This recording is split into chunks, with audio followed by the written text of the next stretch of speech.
Welcome to today's session once again. It is the Spearheading Sustainability of Women SMEs project kickoff session, and we are glad that you could join us. At Invest in Africa, we are a network that convenes different stakeholders about the access to skills, where we offer different capacity building programs. And we do that through different modules. That could be webinars, peer-to-peer mentorship sessions. We also have what we call Biashara Academy, where you can be able to see resources to help you improve your skills as a business person. We also have a collection of different programs that we've done, including the MSME COVID-19 Survival Toolkit. And then we also have the Access to Finance pillar, where we link our SMEs to financial institutions to be able to help them get finance for growth or for expansion. We also have the Access to Markets pillar, where we leverage heavily on the Biashara.now platform that enables you to share more about your business. You can link that with suppliers, buyers, and partners. So this is our impact in Kenya up to date. We've been able to support the creation of 83,420 jobs. And on our platform, we have 5,000 plus members that is on Biashara now, and they are in different sectors. So we really promote the value chain system where you can be able to source for your raw materials, see people that you can network with on the platform. And then so far we've been able to train 4,500 plus SMEs, and people have accessed finances of about 7.7 million US dollars through our different initiatives at Invest in Africa. So at this point, I'd like to welcome our country manager, Terry Kinyua, who will be taking us through this session.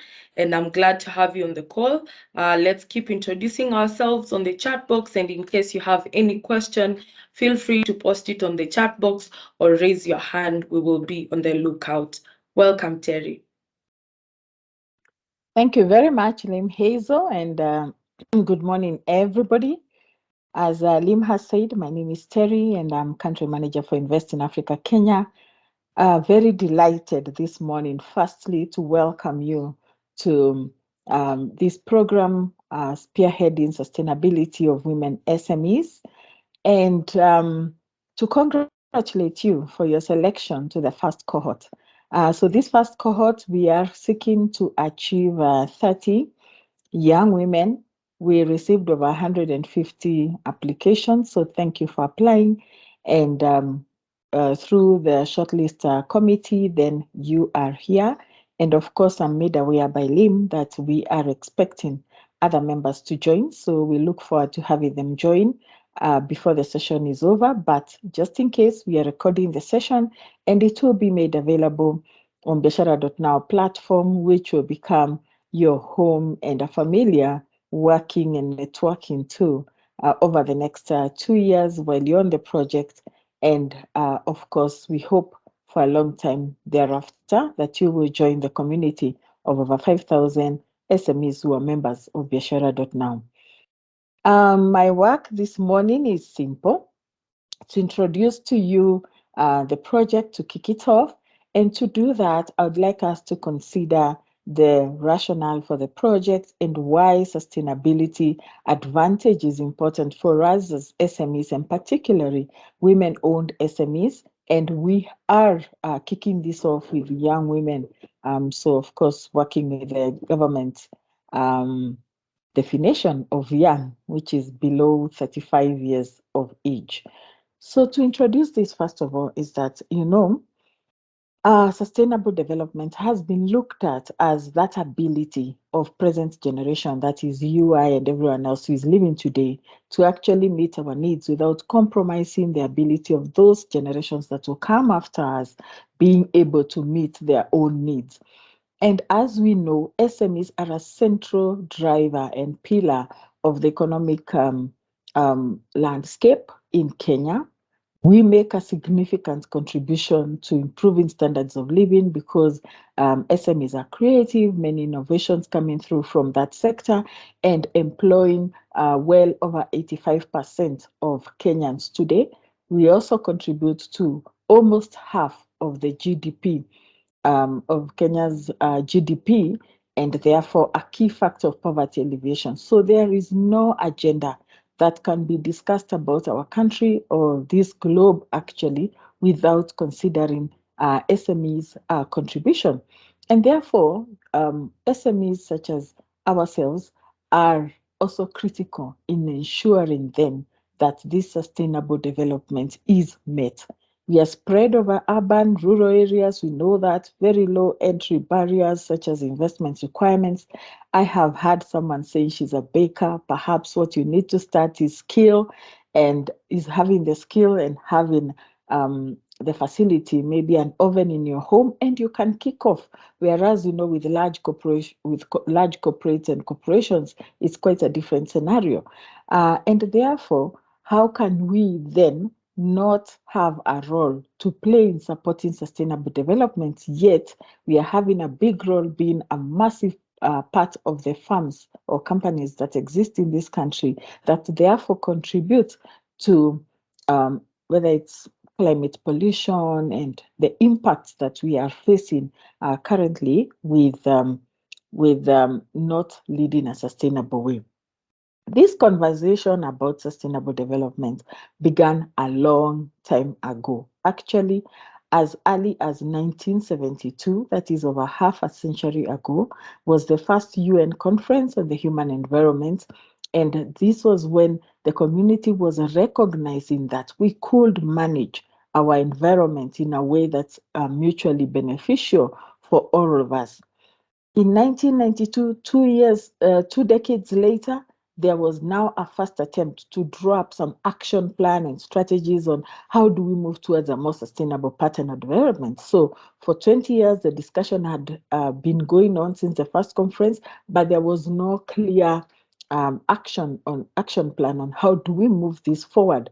And then again, another 5 years later, so now we are about quarter a century since the conversation began, the Kyoto Protocol was then entered into, and many countries together got into a treaty to operationalize a framework that had been agreed into, but there was still given a time for countries to get ready before we start enforcing. So done in 1997, but saying that we shall begin this 8 years later in 2005 on 16th of February. Now, by 2002, we had three key outcomes of this other summit that happened in Johannesburg, the first to take place in Africa in terms of the magnitude of discussions around sustainable development, and three outcomes were arrived at. First, there was a political declaration that this is the way we will move forward as these global companies that have global countries that have agreed that we must find a way, to manage our development and to work in a mutually beneficial way as far as environment and other sustainable factors are concerned. There was a plan of implementation. Remember, there's already a work plan. We were expecting it to now kick off in 2005, and now in readiness of that, we are coming up with a plan of implementation and a range of partnership initiatives where different countries were able to identify that they could work together to move this agenda forward. Then in 2015, we finally had our 2030 global agenda. We know about the SDGs, and we'll talk about it a lot within this project, and we'll touch on a little bit as we begin today. And finally, in 2022, just last year, we had COP 27. There was a lot of publicity going on about it in the media last year. Invest in Africa actually made a contribution in terms of submission of understanding why it's critical for SMEs to move in participation um, uh, with COP27, and also just making a call that we have had so much discussion, so much agreements, many commitments, but it is time to move forward and get away from commitment and planning and all that discussions and really get into action. Why? When you think about Kenya at the moment, we have drought. drought is a key outcome or impact of lack of environmental sustainability. We have floods. So one time we have drought, the next time we have floods. We are all aware about the locust invasion that has happened a few years back, but has happened periodically as well. And all these are the impacts of not being of environmental degradation, of the impacts of climate change, and therefore we are saying it is time for action. So, as Invest in Africa, as Lim has said, our mission is to empower SMEs to be able to create jobs and contribute to a prospering nation, and therefore, by contributing to sustainable development, doing our businesses in an environmental, in a sustainable way, means therefore that we start to move the needle towards where it should be as a globe, in us working in a very sustainable manner. I'd like to consider a little bit the what has been seen to be the meaning of sustainability. And I have mentioned earlier, sustainable development is our ability to meet our needs today. We'll look a bit at what are those needs and making sure as we meet our needs today, we are also leaving room for future generations to meet their own needs at that time. And some people have tried to look at what would these needs be. So sustainability talks about maintaining at a certain rate or level, which means then everything we are doing today, the energy we are using, the power we are using, the materials we are using, can we continue to use them at the same rate today and leave room for future generations to meet them, to be able to access them and use them at the rate that you're using today without also compromising the same ability of generations that will come after them to meet us? And of course, we do know there are some materials which they are they come back. I forget the word, yeah? Like they are renewed. Sorry, there's the word. There are some which are renewed, and there are some which, when they're depleted and they're over. And the whole idea is to see what's the right rate and level to use these materials so that in future they will continue to be available at the same rate to generations and generations after us. But what are these needs? We've talked a lot about the needs. So, according to the Brundtland Commission view, which is the same commission that has made the definition that I mentioned earlier, there were nine needs that were classified that are human needs, that are universal, meaning that these are the needs we need in Africa, they are the needs needed in Europe, they're the ones needed in Asia, and so forth. They are the ones needed by this generation, they're the ones needed by past generations, and they're the ones needed for future generations. So universal needs, and they are classified into nine. And allow me to take a pause right there and recognize that a number of people have come into the call. You are most welcome. We have kicked off with an introduction of ourselves. So please, if you could get into the meeting chat box, introduce yourself, your designation, your company, leave us a link where we can find out more about you. We'll appreciate that. After introducing ourselves, we had a brief introduction of Invest in Africa, and we are currently looking at what is the sustainability advantage. What are some of the considerations and rationales for the project? So I'm just going over that, and then I will introduce what you shall be doing in the project. So welcome, welcome. Feel that you're at home, and please introduce yourself. Also check who else is on the meeting by looking at the meeting chat. So we have said that universal needs have been categorized by the Brundtland Commission view in nine main areas, that is subsistence, and of course very categorized in terms of what does this mean in terms of being, having, doing, and interacting. For example, if we talk about subsistence, and I can give two or three examples, it means being of good physical and mental health.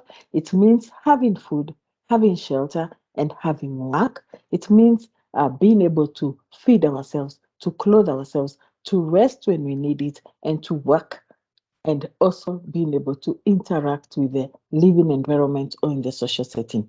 Maybe I can give an example of affection. It means being respected, having that sense of humor, generosity, and sensuality. It means having friendships, other relationships that you need for your social connection and that affection that we all need. It means in terms of being able to take care, to express our emotions, and so on. And in terms of interacting, it means being able to have intimate spaces of togetherness, privacy, and so on, where we can be able to give and receive affection, which is a need for all of us. So there's 9 needs. And the third example I'd like to give is really about identity. It means being in a state where you feel I belong. I have self-esteem that I belong with this group. It also means having work to do, being part of customs, values, and norms like we have here in Kenya. In terms of doing it, means just getting to know myself, growing, committing myself, and finally, interaction means everyday settings that give to my identity. It means being in places that I belong and I have an identity. It means, for example, being a Kenyan, our culture, our social norms, our food, our music, and all this gives us an identity. And therefore, these 9 universal needs is what we are saying that for us to be sustainably, for us to develop sustainably, we have to be able to meet these 9 needs at the same rate that we are going today without compromising the ability of generations that will come after us to meet their own similar needs at that time. But there are certain considerations and maybe I can say restrictions or constraints in terms of how we meet it. And I'd like now to talk about the funnel metaphor, where there are certain resources that are declining at present, while there are other conditions that are increasing, which are therefore restricting our ability to use at the same rate, and where if we are not able to reverse this and restore things back to a better place, we are very sure that in the very near future, we actually may not be able to meet our own needs, leave alone future generations meeting their needs. And what is increasing are things like global population. And what does population increase? The more we are, the more the needs we have, and the more demand we have on the resources that are available. And yet, these resources are declining. So, what is declining are things like availability of the resources, the ability for them or the capacity for them to restore themselves, having pure resources and minerals and things like that we should talk about. And all these are declining even as our demand is increasing, because the more competitive we are, the more their demands, the more this population, then it means that we have a depleting resource and we have an increasing demand, and very soon we shall have little to nothing to meet our needs. And then, of course, future generations, it means we are saying they will figure out this on their own. We have no responsibility for that, which then is not sustainable development. So, what we need to do in the future to ensure that we can be sustainably, we can be developing ourselves sustainably, is we need to reverse. We need to reduce what is currently increasing, and we need to increase what is currently declining. So, things like fairness and equity, we must work on increasing that. And we'll look at what does ESG mean, where E is environmental, S is social, G is governance, and all these contributing to fairness and equity in one way, and our own resource availability on the other hand, among many other areas. How do we increase that? At the same time, how do we reduce what is currently increasing, such as competitiveness, moving and shifting us from competitiveness to collaboration to ensure that we are using then our resources more effectively in a collaborative way rather than a competitive way, that the market pressure is being decompressed so that we have less demand from a global perspective, and that we find a way to manage our population requirements and needs in that then we are balancing between the population that we have and the resources that we have. So as time goes by, this population growth and our consumer habits are the ones which have continued to decline the right resources and to increase the conditions that we're talking about. And now we have to find a way to make sure that we converse or we inverse the funnel. So, having seen that, what then is this perspective of ESG as a way to kick us off towards the project? So, all this what I'm presenting is sort of a background information and sort of rationale of why we should be focusing our time and energies and how we do business to sustainable development, and why the perspective then of ESG. So, environmental, if we were to look at environmental sustainability, it's just having that viable natural environment, and at the same time, for the economic side, that we have sufficient economy to do what we want to do, and that we are nurturing the community when it comes to the social side.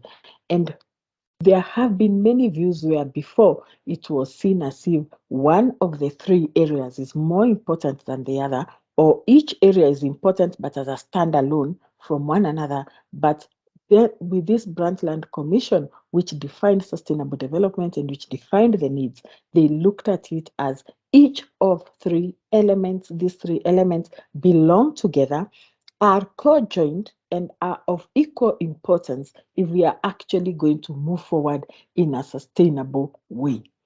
And where the three meet, where we are concerned about environmental sustainability, economic sustainability, and social sustainability through nurturing the right community, through ensuring we have sufficient economy, and through ensuring that our environment remains viable and natural, we then find the sweet spot of sustainable development.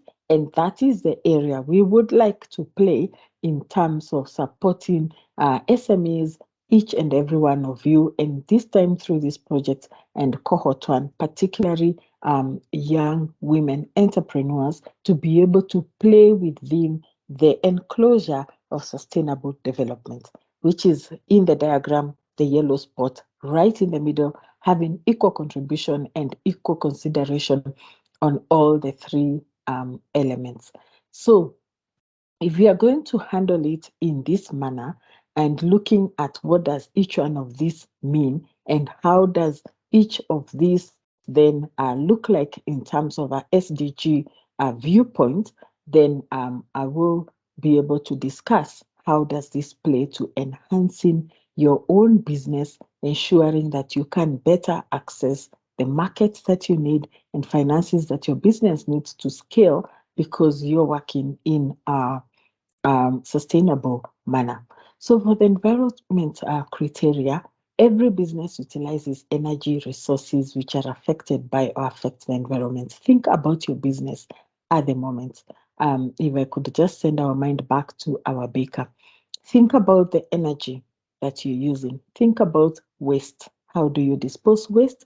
And think about how does all this then contribute to either that degradation of the environmental piece, or how through the practices you can adopt, then you will start to innovate different ways of ensuring that we are conserving the environment and so on. When we talk about the social criteria, this addresses the relationships, the very diverse relationships within your company, the reputation that you foster with your different stakeholders and institutions so you do business, and actually the larger, broader, diverse community that you work within.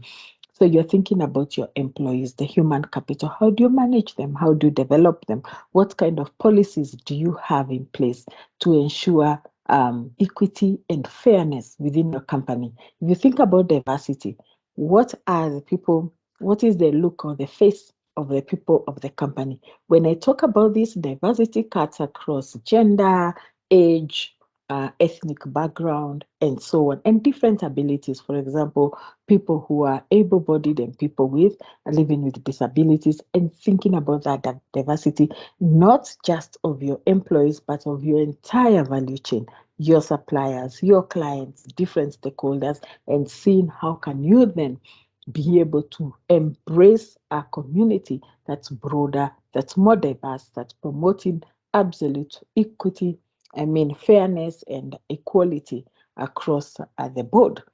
In terms of the governance, we are referring to the internal system of practices, controls, and procedures within your company, which help you to govern yourself. For example, the leadership, for example, the board, if you have a board, and we'll talk a bit more about this through the project. It's a 2-year project, so we are going to have a very deep dive and work with you to support you to transition to a company that's sustainable. And then thinking about how do you make decisions, how do you comply with the law, how do you meet the needs of the external stakeholders through ensuring that you can manage your risk through transparency and openness with all your stakeholders, with the law, and so on, and through not promoting bribery or corruption, because that greatly undermines any governance system that you would have in place. And how all these three factors are conjoined and considered with equal importance, so that then your company gets to sit in a place of sustainability, not just for itself, but for the larger society. Because we have said meeting our needs as a whole society is not just about our generation, it is about future generations to come and generations to come after them. And in terms of SDGs, you will find as you go through the project and looking at which SDGs fall under environmental responsibility that you have talked about, the social aspect and governance, you'll find that some of these SDGs touch on more than one area. So then, by undertaking the environmental and the social, you get to strengthen your contribution to the various SDGs, which we have agreed. And as we talked earlier through the conversations that have happened at a global level, we have agreed on these SDGs as a globe and said that to move forward, each of us must contribute to these SDGs in one way or another. So if you look at SDG 6, which is the light blue that starts on the environment, and cut across the social and the third column, the second row, you will find by taking care of the environmental aspect and the social aspect, you're actually making a massive contribution to this particular SDG of clean water and sanitization, because you're thinking about clean water and sanitation, because you're thinking about it and doing something about it under the environment pillar as well as under the social pillar moving forward. If we look at SDG 9, which talks about poverty, talks about industry. My text is so small, I can't see that so well, but basically around industrialization. You're going to be looking at it under environment as well as under governance. So as you take care of environment and put in place the right policies and put in place the right plans and implement them, and at the same time, as you think about governance and what kind of policies you're putting in place, making sure that you can comply to the law, you're able to have a proper oversight mechanisms, you will already be contributing to SDG 9. Look at SDG 11, right under 6 in environment. You will find that you're contributing to it under environment and under governance. The same with the one next to it, SDG 12, you're meeting it under environment, at the same time under governance. When we talk about SDG 13, the same. It's right there under environment and under governance. We'll be sharing this for you to consider, but more importantly, over the next 2 years, we not only will be learning more about this, but as we put in place our plans, our sustainability plans and policies, as we work with different coaches and technical assistants to implement this to our companies, we'll actually start to track which SDGs are you contributing to and exactly how are you contributing to this, and you can begin to report sustainability for your organization, which opens a massive advantage, or what we now call the sustainable advantage that I will talk to in a moment. So this is it, a very important slide. And as we share, take time, consider it. You may already be able to map a few areas that you are already contributing to or that there is potential to contribute to. And as we move through the stages of the project, you'll be able to set goals and targets of which SDGs do you want to arrive at and consider what are some of the ways that you will be able to then through the right policies and plans to then arrive to a point of to the point you desire of having specific SDGs you'd like to be associated with your business. So moving on, then we have talked about the sustainability advantage. What is this particularly? So what we have seen is that companies that are capitalizing on sustainability related opportunities means that they have to mitigate risks that are associated with not having concern for the three areas of ESG that we have discussed about. So what happens is that when you're exposed to the risks of inaction, that you're really not concerning yourself with environmental, social, and governance sustainability, your revenue, first and foremost, will begin to erode.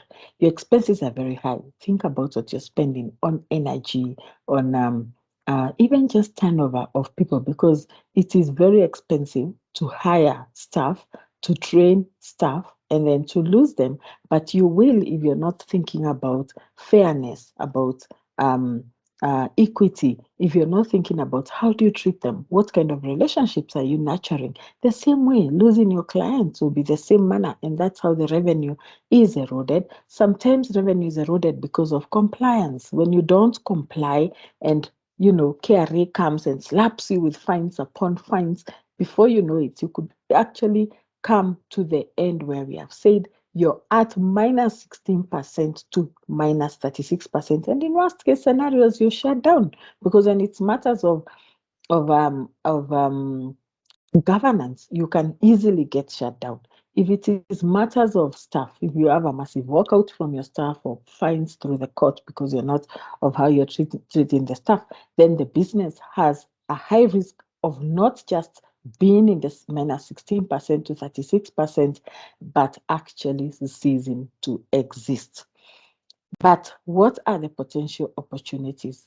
But we see revenue up to 9%, and this is through research that has been done.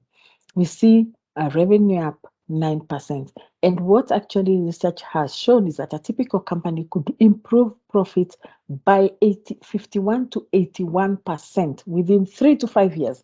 Now, think about this project. It's 2 years. Within 3 to 5 years, you could get to 51 to 81% increase of profitability because one, of revenue. How does the revenue increase? You reduce energy spend by 75% just through thinking and innovating on the energy you're using and how you're using that energy. 20% decline on spend on waste if you already can innovate and become more responsible in how you manage your waste. If you think about employee productivity, that goes up. Employee attrition up to 25% in terms of employee retention, just because of the policies you have in place, the relationships you have put in place, and also the fact that everybody wants to contribute to good. So if your company is contributing to good, it means then your employees are feeling safer, they're contributing to good. Your clients are happy to be associated with you. You're able to attract better partners and be able to even access funding related to to sustainability generally, and therefore you can scale your business, because with the right skills, with the growing market and access to finance, then you can scale your business and be one of these case studies that is being flaunted by the 21st Century Sustainable Enterprise Force Field through the reports that they gave. And this is what we are desiring to look at. But more immediately and closer home, Invest in Africa through Biashara.now platform connects suppliers, that is SMEs, to buyers who are other SMEs as well as corporates and multinationals, and we connect you through our access to market pillar that Lim Hazel has talked about, where we have tenders that you have visibility to, where we do matchmaking sessions with different buyers. And one of the things we are seeing is that there's an increasing demand on suppliers to become sustainable. So before you find that, for you to be able to integrate into the supply chain of these buyers, they'll ask you for copies of management, shareholders, ID, and passports.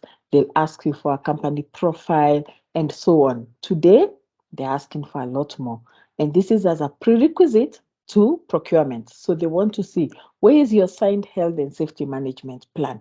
Where is your environment management plan? Your human rights policy, procedure, or program? Do you have one? Do you have a code of ethics or a code of conduct? What policies do you have that deal with human rights, or how you use labor? Do you have any policies that are dealing with abuse, harassment, discrimination, and so on? Do you have a grievance procedure for your staff? Do you have a supplier management policy or procedure? Again, if I, sorry, I'm really overusing our example for the baker today, but allow me to indulge me on that a bit. If you're baking, there are certain suppliers. So you do your products, you're buying the cupcakes, papers, you're buying the packaging, which is usually mainly clear plastic. Where are you sourcing this from? How are you buying it?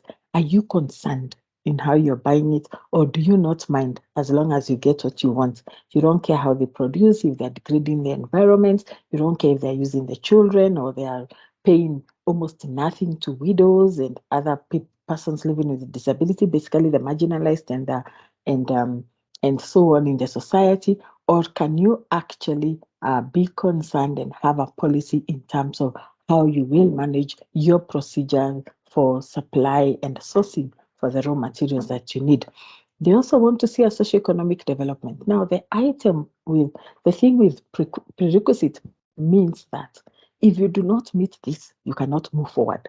So basically, when you're trying to access a tender or a contract, and they say these are the prerequisites, and we have seen that increasingly with our buyers, is that it means immediately you no longer can move forward with the procurement process, and therefore bringing this closer home, there is every benefit in joining the rest of the globe to make sure that we are working in a sustainable manner.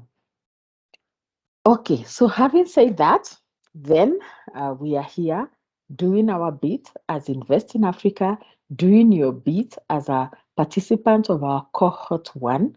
I'd like to congratulate you first and foremost for making the application. That was the first step. We were looking for 25 participants. We have an initial selection of 30, but we actually received over 155 applications for this, meaning that there is energy, there is decision, and there is resolve to move forward and stand up and be counted and be part of those who are contributing to our ESG sustainability as Kenya and as our globe. So congratulations again for being shortlisted from this large group. We have kicked off the first cohort today. Actually, the project kicked off last year. We had quite a bit of research to do to be able to inform the program design.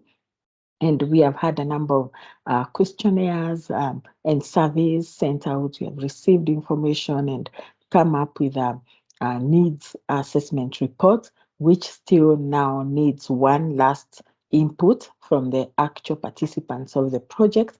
But today we are very proud to be kicking off the cohort one, which is mainly made up of women SMEs. At that, young women SMEs.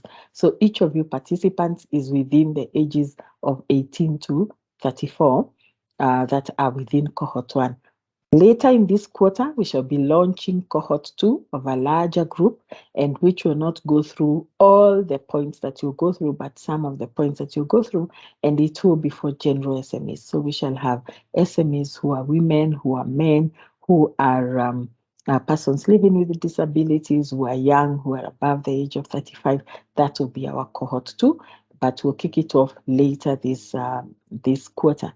So for today, we are kicking off the cohort one. And we have three main steps. I'll talk a bit later on what we shall go through. But the first is you will undergo a a sustainability gap assessment where there will be a tool that you'll be required to fill in so that you can diagnose and identify which are the gaps and within your company, which are the opportunities you can focus on for the next 2 years. And with the help of an ESG expert, you will be debriefed on the report, your assessment report. Then secondly, we will have some training. This means there will be master classes, which will for you to have a deeper understanding on each of the elements, the environmental sustainability viewpoints, the social and the governance, and you will be supported by coaching. So you'll have group coaching, where in a small group you will consider certain elements, and then you'll have one-on-one coaching. So there'll be a series of coaching. And the outcome of coaching is that you will come up with plans. You set some targets and some plans of what you intend to achieve at the end of this project through your ESG. So a coach is not an expert. We'll have a coaching kickoff session, but a coach is not an expert in your business or an expert in ESG. It's basically a person who is an expert in inspiring creativity. So they ask you questions that then help you, that punch your innovation juices and help you to think creatively, being the expert of your business, and set some targets and plans of what you want to achieve.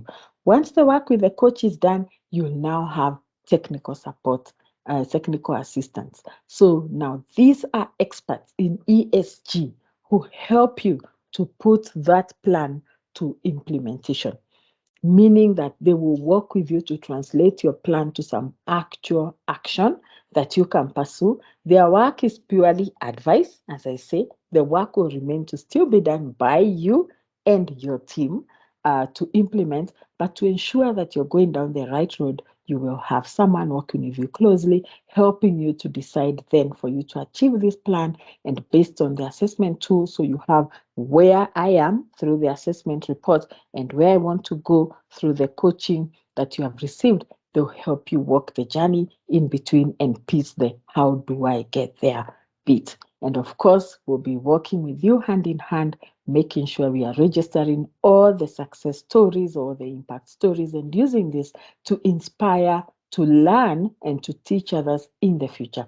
This project is being delivered in a partnership with World University Service of Canada. So again, we will have some WUSC. In short, it's WUSC, the same way Invest in Africa in short is IIA. In IIA, we will be having some WUSC input and experts through the 2 years as well, helping us to walk the journey. We want together with you to learn, to make sure that at the end of this, we can launch an ESG toolkit, sustainability toolkit on our biashara.now that future SMEs and all other larger group of 5,000 SMEs can access and have some learning to move forward.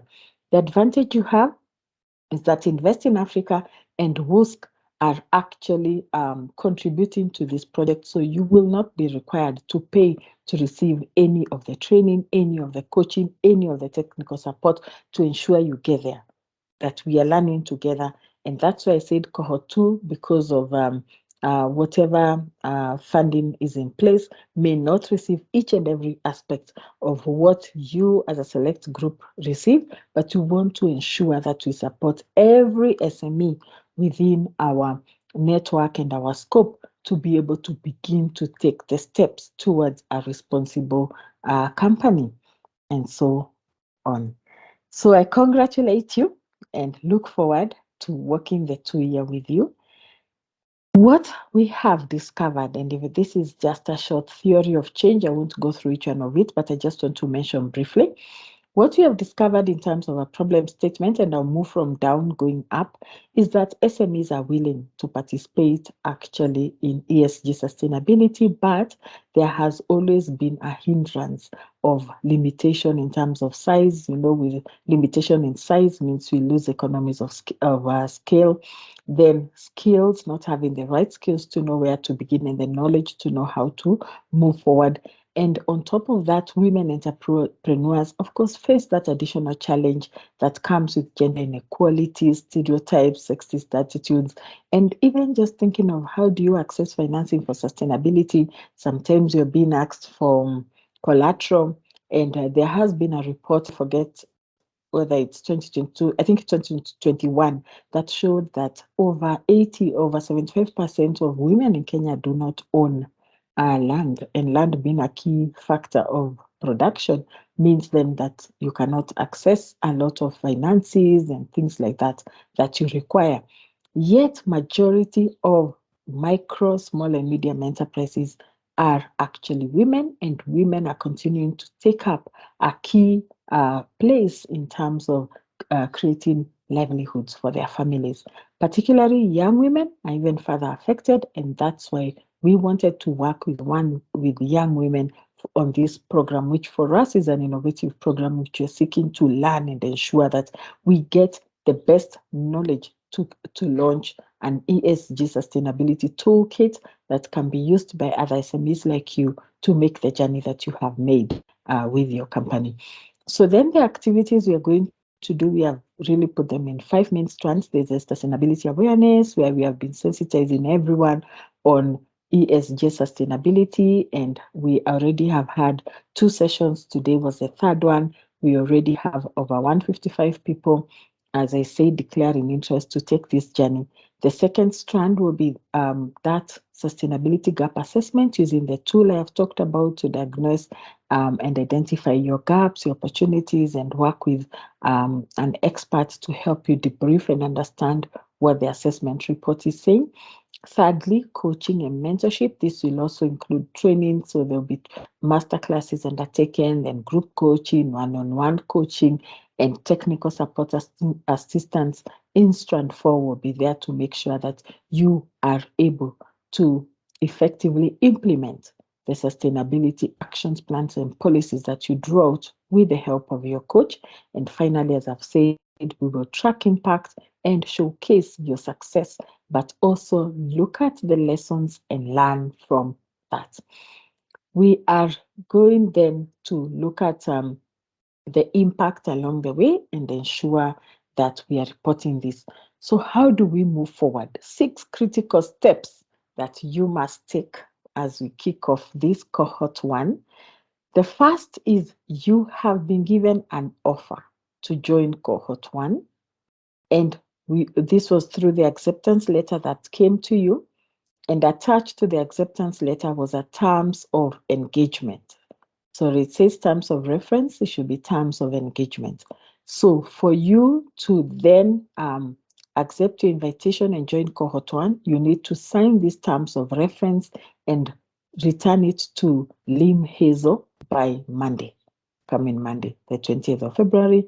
It's just a few days down the road, but we believe through today's session, you've probably understood the journey you want to take, and then you're able to decide whether this is the journey you would like for your company, and whether you're willing for Invest in Africa, Kenya, and World University Service of Canada, WUSC, to work with you over the next 2 years to ensure that you move your company to our sustainable company. Then once you have done that, we also have, alongside that acceptance letter was also attached a questionnaire, ESG sustainability questionnaire. We also would like you to fill that out by Monday, 20th February, a few days down the road. And this is purely for us to establish a baseline. We are at that stage where we are trying to pinpoint specifically a starting point. Where are we today? So that as we talk as well about where we want to go, we can effectively design a program that meets your expectations, that meets your needs as a company. So by Monday, please ensure if you've not already done so, and I want to congratulate those who have.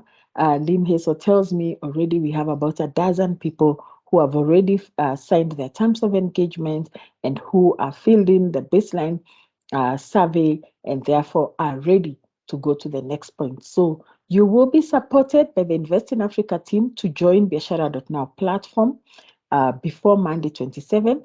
Biashara.now is where you will access all the materials for this project. You will have access to one another, and you will continue to receive the full benefit of Bishara.now members without pay. So there's usually a subscription fee of 10,000 shillings a year, which really translates to less than 1,000 a month for sustaining the platform. But for the next 2 years, the length of the project, this has been granted to you, members of Cohort 1, absolutely free. So ensure that you're able to get the full benefit and be able to make the journey and transformation to a sustainable organization. So Lim Hazel and team will be in touch with you to help you to onboard onto the project and to show you where you'll be getting access to all the materials that you will require throughout the life of the project.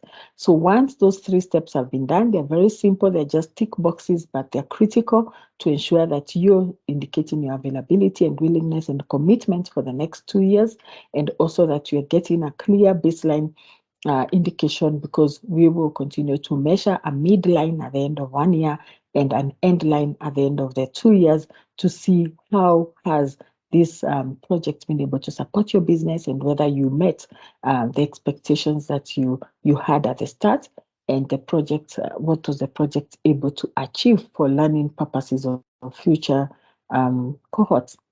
Then within the next few days, you will be invited for focus group discussions. This is where we shall sit in groups of 4 to 6 to further understand your expectations, to further understand and make clarifications on any areas, to further demystify any ESG area that may not be very clear to you.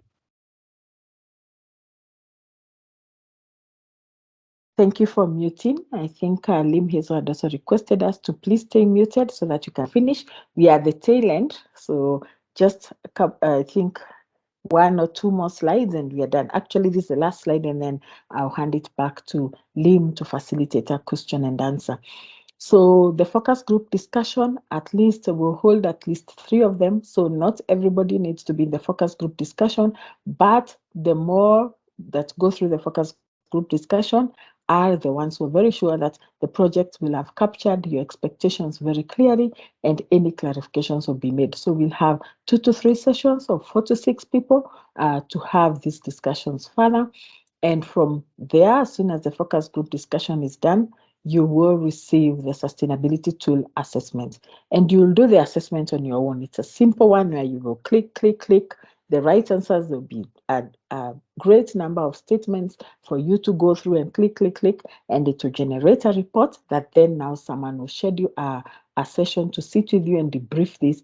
And then from there, it's of course to participate fully in the project as per the project calendar that will be rolled out, beginning with virtual training, master classes that will help us to understand environmental, social governance, and that will help us to consider any other theoretical information we need to be able to kick off successfully, and practical examples, and then we'll set you off to begin the journey with your coaches.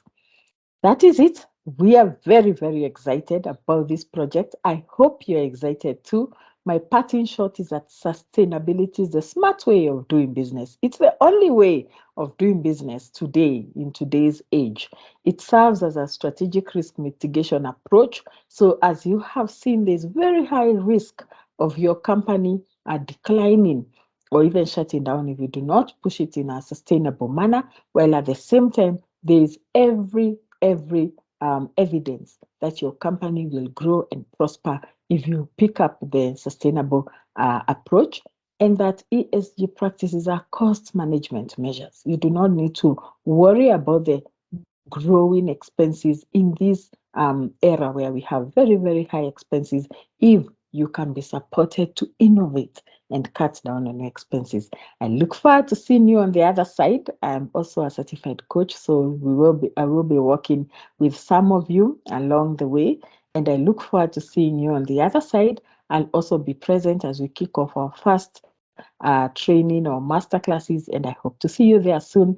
But remember, you need to do your part. The 6 critical steps are outlined here. Invest in Africa is here to support you, and you have received an opportunity among one other 55 others. So out of 155, you're just one of 30 who have received these opportunities. So I would say make the most use of it. Thank you very much, and I wish you a lovely rest of the day. Lim, thanks a lot for the opportunity. Back to you. Thank you so much, Terry, and thank you for such a very insightful session. We have a lot to think about and a lot to take home, especially knowing that sustainability is generational thinking, thinking about how we do business and how we do our day-to-day activities. So thank you so much for sharing that with us. And at this point, we'll have your questions. So feel free to raise your hand or put it on the chat box. I'll be on the lookout to see.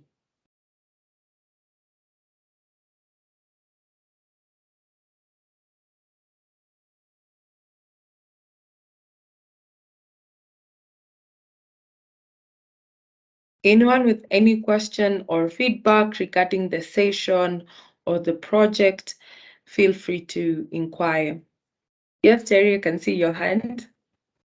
Thank you very much, Lim. And I notice a number of people have been able to join us since we kicked off. Perhaps as we wait for questions, we can have an opportunity to also hear from them because we had introductions from those who joined earlier. I'll be really, really happy to hear from the rest. Thank you.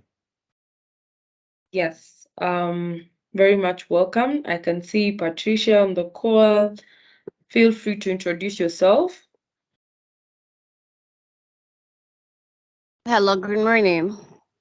Good morning. How are you? Well, My thank you. name, How are you? I'm fine. My name is Patricia Ndigo. I am an Ujipreneur. I brew and sell traditional probiotic Meru Uji. That's my specialty. On the other hand, I run a shoe business known as Dindi Comforts. Those are my two running business concurrently as per now. Thank you, Patricia. So glad to have you on the call today.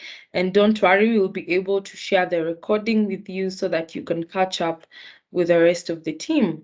So I can see Nguvi asking, how often will we be having these engagements? And then I can also see Christine asking, will we have physical engagements? And before Terry, you can take the question. I can see Miriam's hand up. Go ahead, Miriam. Hey, hi everyone. So my name is Miriam. I'm a student currently studying for my food and beverage certificate, but I also run my own catering company. And initially it started as a mobile one, but right now I also managed to open an eatery. So I run the catering company. All the stuffs are cooked in the eatery, then delivered to the specified location. And thank you for this opportunity. I believe we're going places as women. Thank you. Thank you so much, Miriam. Glad you could make it for the call. We are working with you this journey just to see your business sustainable at the end of 2 years. So karibu sana. Terry, over to you. Maybe you can take the two questions. Thank you very much. And thanks, Patricia. Thank you, Miriam. I look forward to getting to know you all a lot more.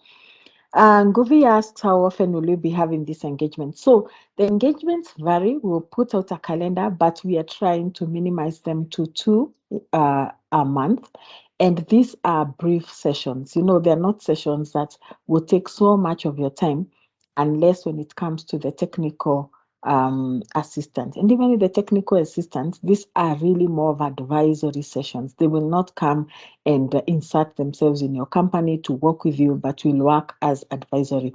So when it comes to the coaching and the technical assistance, particularly the one-on-one, you will have an opportunity to schedule them. And we have a total of just 4 or so coaching sessions, which you can, based on the on the plan you have in place, you can space them out. You can either decide to meet your coach after a month or after a month and a half, depending on what the commitments are that you're working away to do. And you can say that, it will take me about a month to cover this or a month and a half to cover this and come back. So it will not take up too much of your time, because I know sometimes that's the concern. Where more of your time will be needed is the master classes, which are so important for you to receive proper training so that you can set up plans through coaching that are, of the right world-class standard. And those are the master classes we are saying we will make sure we will schedule no more than 2 in a month. So for the second question, will we have physical engagement? And just maybe as I move to the second question, let me assure Nguvi and others who are thinking about this that we will roll out a calendar so that way in advance, you know when we're expected to be together, and you can be able to plan the time and it's not a disruption for your business. And that's assuming that the question was asked from the point of view of how much of my time will be demanded. Okay. Secondly, will we have physical engagement? So we have planned for much of these engagements to be actually virtual. The physical engagements we see are Biashara exchange tours that Lim, Hazel, and her team will be planning, where we'll get together in small groups to be able to to go to a company that's already implementing a lot of these things, to see and hear directly from them what are the benefits, what are some of the challenges as they were transforming, and things like that. So the first is Biashara Exchange Tours, and Biashara Exchange Tours will be well matched. So we'll be taking you somewhere that you can already find benefits, that you'll be able to walk away with instances of of um, you know of instances you can translate to action in your own company. Other physical activities may also be there at Invest in Africa offices. We are located in Bush House on Cabernet Road. This is just off Ngong Road, and networking is so key for any group. So we will be able to provide a series of networking sessions where you can come in small groups and have time to talk to one another and work with one another and meet each other, find opportunities to collaborate. And that is the limitation of the physical activities. Because it's an innovative program, and because it is also restricted by funding, so therefore we have planned for much of it to be virtually and for nobody to miss out. And we do not want you to have a strain of too much transportation, because the project does not provide for your transportation or your accommodation. So we wouldn't want to put a stress or a strain on you in that way. That's why we are saying we'll have minimal opportunities, and we make sure when we do, you are then therefore spending your transport or so on, because it's a group you want to network with, or because there's a tour you want to be a part of. I hope that answers you too. When That's Christine, and we are also quite looking forward to physically meeting all of you and some of you as we go through the project. Is there a chance of coming up with a different business plan? So the project itself does not define or clearly state that we are going to have a different business plan.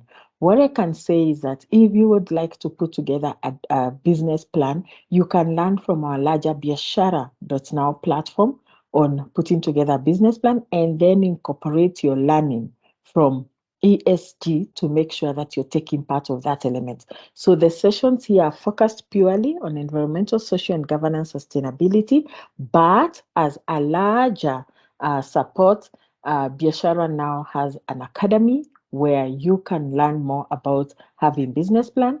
And because our other larger SME calendar has a session that SMEs will be walked through creating effective business plans, you can always look at that calendar and step into those sessions to learn.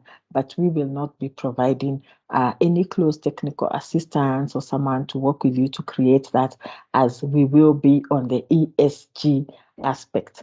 So what I can say, Christine, speak to Lim Hazel on more about your areas of needs, and this goes to everybody. ESG Sustainability Project is just one of the ways we support SMEs. We have all-round end-to-end support of any enterprise, and therefore by speaking to Lim Hazel, you'll be able to see where to plug in, where to connect, what are other opportunities in the calendar you can jump into for your other needs, and then use the knowledge that you gain from ESG to enrich what we'll already be doing on the general angle. So I hope that answers you, Chrissy, but you can be sure any support you need, you're in the right place, and we look forward to working with you. Lim, back to you. I don't see any other questions, but should they arise, I'm happy to take them. Thank you. Lim? Thank you so much, Terry, and thank you for answering that. You've answered almost all the questions. I was just going through the registration link. I saw someone asked if there will be a certification at the end of the program. Yes, at the end of the program, you will have a certificate from Invest in Africa Kenya and World University Service of Canada. So we look forward to being with you. We'll have a graduation ceremony. Actually, it will be quite elaborate. It will be in 2024. So we can already dream and look ahead. But it will be a ceremony, it will be like a 3-in-1 ceremony where first and foremost, we are going to be having some show and tell. So some of you will be able to discuss, to talk about the transformation of their companies and inspire others through that show and tell session. So it's really your session as participants of this project to show and tell the results, the journey, the transformation that you have made. So that will be the first piece. The second piece is that we will launch the ESG Sustainability Toolkit on our biashara.now. So we are spending the next 2 years as we walk through this with you and learn to create and build and enhance a toolkit that others after you will be able to use to be able to transform their own businesses. So we will have the official launch in that session. And thirdly, we will have your graduation. So be there, make it to the finish line. Thank you.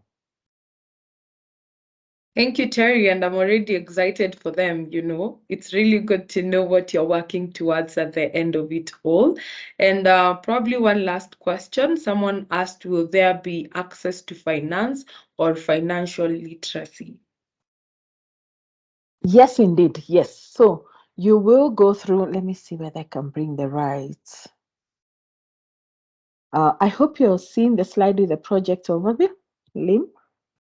Yes, we can. Okay, so if we can look at the output, which are the gray boxes, and the third box talks about SMEs will develop sustainability policies and plans. That will be an outcome of your coaching session. SMEs will undergo investor readiness empowerment. So you will actually go through training to help you become investor ready. And finally, SMEs will develop pitch decks in readiness of engaging potential financing institutions. So you will come up with a pitch deck that we will then put together some matchmaking sessions with potential funders where you can pitch about your business. And I know here we have put 10, we have put 8, but everybody will go through the investor readiness. We are just anticipating that not everybody may be needing the finance now. So some along the way will discover they need finance and will want to go the whole journey, but some may say this is good information for me to have, to even have a pitch deck ready for when I will need the finance. And it is a key and central part of the training. This project, like all of our other undertakings, are inspired by our work, and our work is anchored on 3 main pillars. That is access to markets, where biashara.now plays a key role in that, and why you will be required to be members of biashara.now for the project to be effectively delivered. The second pillar is access to skills, and of course that is empowerment, which is why I'm saying a lot of empowerment through this program, but additional empowerment opportunities available to you through the larger Invest in Africa SME calendar. And thirdly, access to finance, where as part of our work we support you to become either bank ready for the micro rural SMEs or investor ready for organizations such as yours, and helping you to meet our financing partners through matchmaking events where you can pitch, where you can receive actually feedback from them to help you refine your deck, and finally where we can support you through any kind of a negotiation that may come, if you end up in a pipeline for financing. So I hope that answers you, and thank you. Back to you, Lim. Thank you so much, Terry, for answering those questions. I don't know if there is anyone who still has a question.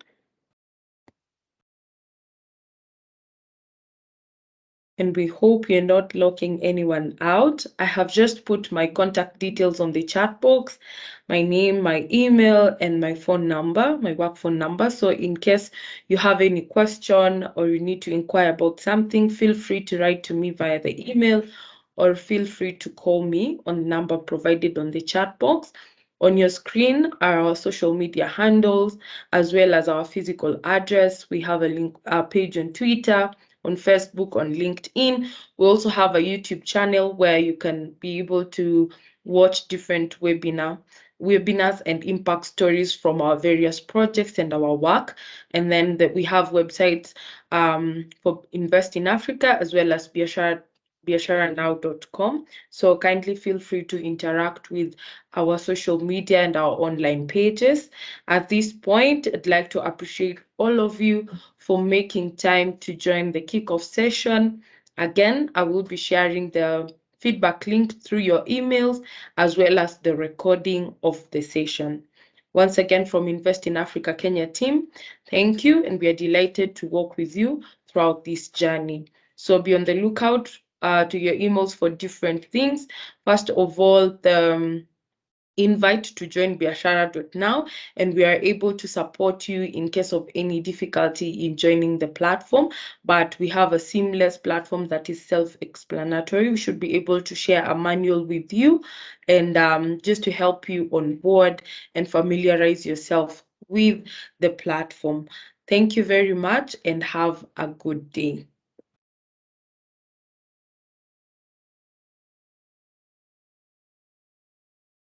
Thank you, Lim. Thank you. Goodbye.